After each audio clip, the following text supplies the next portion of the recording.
Il n'est pas toujours obligé de faire les études géotechniques avant les calculs structurels.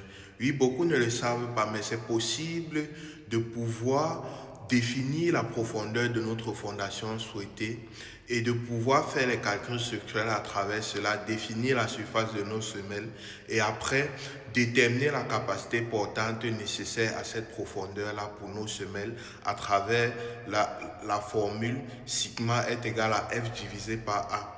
Et lorsqu'on a cette capacité portante nécessaire là, on peut maintenant préparer notre sol, travailler notre sol afin que à cette profondeur-là, on puisse obtenir la résistance nécessaire avec le sol.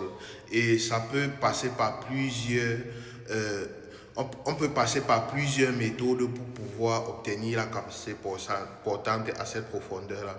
L'une des méthodes serait par exemple d'hérissonner le sol et après utiliser de la pouzzolane pour pouvoir bien imperméabiliser le sol et obtenir la résistance nécessaire et après venir couler nos semelles au-dessus et le tour est joué.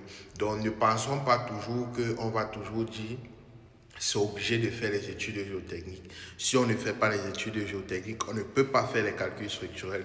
Ça dépend de si nous sommes dans une zone où il faut absolument faire les études géotechniques afin de pouvoir faire des économies.